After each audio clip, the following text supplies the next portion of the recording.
Guys, সবাই কেমন আছো? আশা করি খুব ভালো আছো। আমিও খুব ভালো আছি। এটা আমার নতুন ভিডিও, তোমাদের অনেক অনেক অনেক ভালোবাসা। এটা আমার একটা নতুন ব্লগ ভিডিও। আমি একটা ব্লগ ভিডিও বানাতে চলেছি, কারণ আমি তো সবসময় প্র্যাঙ্ক ভিডিও বানাই। তোমরা সবাই জানো, যারা যারা আমার প্র্যাঙ্ক ভিডিও দেখো। তো আমি ভাবলাম আজকে একটা ব্লগ ভিডিও করি, কারণ একটুখানি প্রবলেমের মধ্যে, একটু কষ্টে দুঃখে আছি। তো কষ্টে থাকলে যে সবসময় কান্না করতে হবে এমনটা কিন্তু একদমই না। फिर से आ गए रे बाबा, इधर जहर खाने का पैसा नहीं है तो जा रे जा। নিজেকে মোটিভেশন করছি যে আমি পারবো, আমি একাই একটা ভিডিও বানাবো। কারণ রাজা যেহেতু আমার সাথে নেই, আর রাজার সাথে ভিডিও তোমরা আশা করি প্র্যাঙ্ক ভিডিও অনেকদিন দেখতেও পাবে না। তো আমি ভাবলাম কেন চ্যানেলে খালি খালি ভিডিও ছাড়বো না, রিচটা ডাউন হয়ে যাবে। ওর জন্য আমি ভাবলাম যে আমি একটা ভিডিও বানাবো। তো চলো ভিডিওটা দেখতে থাকো, আশা করি খুব ভালো লাগবে। আর আমি জানি না কি কি দেখাবো, কি করবো, তবুও একটা বানালাম, মানে লাইফস্টাইল ভিডিও বানাবো। সারাদিন আমি এই বাড়িতে কি করি না করি সেগুলোই তোমাদের দেখাবো। তো চলো ভিডিওটা দেখো, আশা করি খুব ভালো লাগবে। আর আমার এই বাদর মুখের চুলগুলো আমি একটুখানি ঠিক করবো, কি করে করবো জানি না। এগুলো ঠিক হবে না যতদিন বড় না হচ্ছে। আমি জানি এই বাদর মুখের চুলগুলোর জন্য আমাকে একদমই ভালো লাগে না। চলো এই বাদর মুখটাকে একটুখানি ঠিক করা যাক। জানি ক্রিম মাখলে আমি সুন্দর হয়ে যাব না, তাও মাখছি যেহেতু শীতকাল। আর তোমাদের একটা কথা বলি, ভিডিওটা শুরু তো করেছি, কিন্তু আমি সারাদিনই কিছুই করি না গাইস, কোনো কাজ করি না, সারাদিন খাই আর ঘুমাই। তো আমি জানি না ভিডিওতে তোমাদের কি দেখাবো। তারপরও চেষ্টা করলাম একটা ভিডিও বানানোর, যেহেতু আমি ভিডিওটা রাত থেকে শুরু করেছি। কালকে সারাদিন কি কি করি, আজকে রাতে কি করি, সব তোমাদের দেখাবো, ঠিক আছে? একার লাইফ, একার জীবন। বাইরে যেই পরিমাণে ঠান্ডার, আর আমি এখানে তোমাদের দেখাচ্ছি আমার বডি। এটা একদমই ভেবো না গাইস, আমার প্রচন্ড পরিমাণে ঠান্ডা লাগছে। আর এই বিছনাটাকে একদমই করো তোমরা ইগনোর, কারণ আমি সারাদিন যেহেতু কোনো কাজ থাকে না, সারাদিন শুয়ে থাকি, তাই এই বিছনাটার অবস্থা এরকম। আর এটাকে আমি এখন গোছাবো। এখন আমাকে এই বিছনাটা পুরোপুরি গোছাতে হবে, একদম ক্লিয়ার করে দিতে হবে। আর তোমাদের একটা জিনিস দেখাই, এই যে দেখতে পাচ্ছ একটা কোল বালিশ, আর এই যে দুটো বালিশ, এটা কিন্তু আমি আজকে নতুন বানিয়েছি। কেমন হয়েছে অবশ্যই কমেন্ট করে জানিও। আর এই বাদরের মতো বিছনাটাকে আমি এখন একটু মানুষের মতো তৈরি করব, যেহেতু নিজে ঘুমাবো, নিজের জিনিসটা নিজেরই করতে হবে।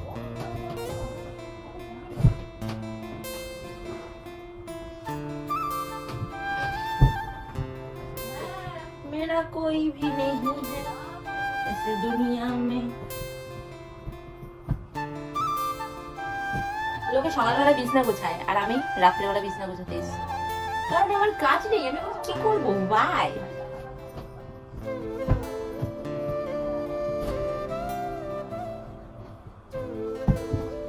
এগুলোর জন্য একটা নতুন কভার কিনতে হবে। এই দুটোকে কি করবো?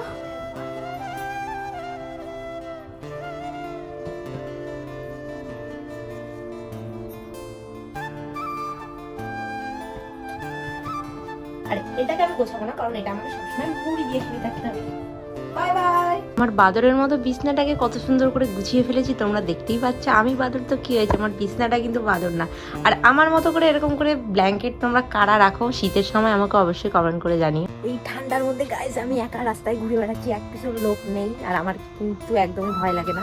আর পাশ দিয়ে কিন্তু মামারা চিল্লাচ্ছে, তোমরা শুনতে পাচ্ছ কিনা কতটা কি আমি জানি না। আর দেখো, বিশ্বাস না হলে দেখো, রাস্তায় এক পিছু লোক নেই, খালি আমাদের দোকানটা খোলা আছে। তো বলো আমার মতো শক্তি কার আছে? আর বাবা আমার ভয় লাগছে, আমি তাড়াতাড়ি ঘরে পালাই, শিয়াল ডাকছে। দেখো সকাল সকাল ঘুম থেকে উঠে আমি খাচ্ছি এক গ্লাস গরম জল, কারণ আমার প্রচন্ড পরিমাণে ঠান্ডা লেগেছে তাই। আর এদিক দিয়ে এই যে ঘর মর সব একদম গুছিয়ে নিয়েছি আমি। চল একটু পরে যা যা করবো সব তুলে দেখবো। ওকে, গরম জলটা আমি বানিয়েছি এতে, এটা হচ্ছে ইলেকট্রিক কেটেল বা কিছু, যাই হোক কিছু একটা বলে। এটা কিন্তু খুব কাজে লাগে ঠান্ডাকালে না, তোমার বারবার জল গরম করে খেতে হবে না, একবার গরম করবে, একটু বাদে বাদে একটু কারেন্টের বোর্ডে গুঁজে দিলে গরম হয়ে যাবে। খুবই কিন্তু কার্যকর একটা জিনিস। আর ইনি দেখতে পাচ্ছেন, ইনি হচ্ছেন আমার ওয়ান অনলি একমাত্র দিদি, যে এখন পুকুর থেকে জামা প্যান্ট ধুয়ে এনে দেখো কোন জায়গায় বাগানে ছড়াচ্ছে। কি বলবো বলো গাইস, কি দিনকাল পড়েছে। পুকুর থেকে জামা প্যান্ট ধুচ্ছে, বাড়ির মধ্যে 3-4টে কল, ধোয়া যাচ্ছে না, পুকুর থেকে জামা প্যান্ট ধুয়ে নিচ্ছে।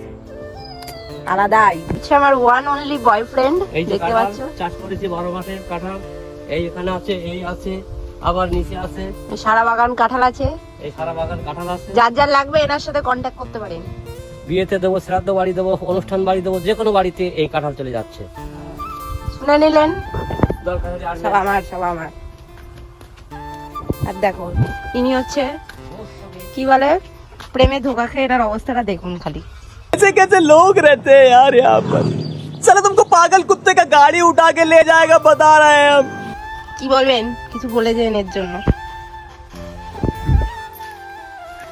চলো আজকে তোমাদের দেখাবো আমাদের বাগানে কি কি চাষ করেছে আমার দাদা, আর কি কি গাছ লাগিয়েছে সেগুলোই তোমাদের দেখাবো।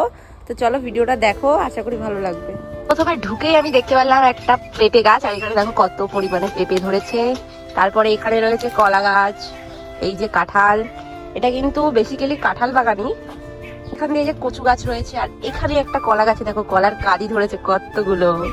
পুরোটাই কিন্তু বেসিক্যালি কাঁঠাল বাগান। আর দেখো এত ছোট ছোট গাছে জাস্ট কাঁঠালের পরিমাণগুলো দেখো, কত কাঁঠাল, মানে কাঁঠাল তো মাটিতে হচ্ছে আর কি বলবো। এখান দিয়ে অনেক গাছ আছে, এখানে কচু গাছে ভর্তি, কাঁঠাল গাছে ভর্তি। আর এত ছোট ছোট কাঁঠাল গাছে যে এত পরিমাণে কাঁঠাল ধরে কি বলবো তোমাদের।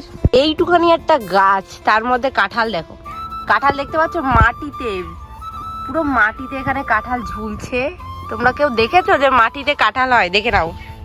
এখানে আমার দাদা হচ্ছে গিয়ে এখন সব কি বলে এটাকে, ঘাস টাস পরিষ্কার করছে। পুরো বাগানটা দেখতে পাচ্ছ কতটা পরিষ্কার পরিচ্ছন্ন সব করে হচ্ছে ইনি। দেখো কি সুন্দর ভেন্ডি গাছে ভেন্ডি ফুল হয়েছে, বা ফুলটা কিন্তু বিশাল সুন্দর দেখতে পাচ্ছ। ফুলো কিন্তু হাইব্রিড ভেন্ডি, এর জন্যই ফুলগুলো এত সুন্দর। পুরো ওই যে স্থলপদ্ম ফুল হয় না, পুরো স্থলপদ্ম ফুলের মতোই দেখো কত বড়। আর রোদের জন্য এখানে আমি তাকাতে পারছি না। মাঠের থেকে এসে আমি এখন এখানে খেতে বসে পড়েছি, কারণ আমি সকাল থেকে এখন পর্যন্ত কিচ্ছু খাইনি, আর বেলা এখন 11টা বাজতে যায়, তাই ভাবলাম কটা ভাতই খেয়ে নিই। তো এই যে এখানে ভাত নিয়েছি ওই ঘরের থেকে, আর অল্প করে এনেছি কারণ আমি বেশি খাবো না। আর এখানে হচ্ছে আমার ফেভারিট বস্তে শাক, আর হচ্ছে যাই হোক ওই মিটু টিটুল দিয়ে সবকিছু একটা ভাজাটা খাই না বলে অল্প নিয়েছি। আর এখানে হচ্ছে গরম জল। আমার এত পরিমাণে ঠান্ডা লেগেছে যে 3 বেলা গরম জল খাচ্ছি, তারপরেও শরীরটা ঠিক হচ্ছে। যাই হোক চলো খেয়ে নি, খেয়ে তারপরে আবার মাঠে যাবো, গিয়ে তোমাদের আরো অনেক কিছু দেখানোর আছে। দেখো ভাড়গুলো, এই ভাড়গুলো এখন আমাদের খেজুর গাছে পাতা হবে, তাই তো? খেজুর গাছে দেবে, তারপরে খেজুরের রস সব এর ভেতর পড়বে। হ্যাঁ পড়বে। দেখো ধনে পাতার ক্ষেত কত বড়, আর দেখো পাতাগুলো দেখো কি সুন্দর লাগছে, দেখেছো? এগুলো পুরো দেশি ধনে পাতা, পুরো দেশি। চলো তোমাদের এখন একটা হেভি জিনিস দেখাবো, সেটা হচ্ছে গিয়ে এই যে দেখো আমার দাদা এখানে কত উপরে উঠে এখন রস কাটছে। এই যে দেখো অলরেডি 2-3টে কাটা হয়ে গেছে, এই একটা, আর এইটা হচ্ছে সব থেকে স্পেশাল। দেখো কট্টুকানি একটা গাছ, সেটা দিয়েও রস পড়ছে, এই দেখো ভিতরে রস দেখতে পারলে। আর এই সব কটা গাছ কাটা হবে। এখানে আমাদের প্রায় 50টা মতো গাছ আছে। তো চলো দাদা গাছ কাটে, কিভাবে কাটে তোমাদের সব দেখাবো। আর এই দেখো এই গাছটা দেখো ভালো রস বেরোচ্ছে, দেখো দেখো এই গাছটা দেখো এত সুন্দর করে কেটেছে, বাট এক ফোঁটা রস নেই। দেখো এটা দিয়ে এক ফোঁটাও রস হবে না। বলছে এটা মদ্দা গাছ, ওর জন্য এক ফোঁটাও রস নেই। এরকম অনেক গাছই আছে রস হয় না, যেমন এই গাছটা তো যত সম্ভব রস হবে না, মানে হবে অল্প হবে, পরে হবে। কাটতে কাটতে উঠলি তারপরে সকলে একটু কামবে, আমাদের জন্য কামবে, কিন্তু একটু চেষ্টা করতে হবে। সেরকম কিন্তু অনেক গাছেই রস হয় না, যেমন এই একটা ছোট গাছ এটাতে হয় না, ওখানেও 4-5টা গাছে রস হয় না। এই দেখো কচি কচি মটরশুঁটি, তোরা কারা কারা খাও? সেই মিষ্টি। ওই দেখো পুরো মটরশুঁটি ক্ষেত, আমি এখান থেকে তুলে একটা মটরশুঁটি খাচ্ছি। দেখো সেই বাড়ি দেখো এই সাইডের গাছগুলো কিন্তু দাদা কাটছে, আর এই সাইডের গাছগুলো কিন্তু অনেক কটা, এখানে প্রায় 25টা মতো গাছ আছে, আর এই সাইডে 25টা মতো। এই সাইডের গাছগুলোতে একটু রস কমই হয়, কিন্তু এই সাইডের গাছগুলো না একটু রস অনেক হয়, মানে হাফ ভার করে হয়। এখন যেহেতু শ্যামলাটা ঠান্ডা এখনো পড়েনি, যখন আরো ঠান্ডা পড়বে তখন আরো পরিমাণের রস হবে। যাই হোক চলো দাদা এখানে রস কাটছে, কাটুক, তারপরে আবার তোমাদের আরেকবার দেখিয়ে দেবো।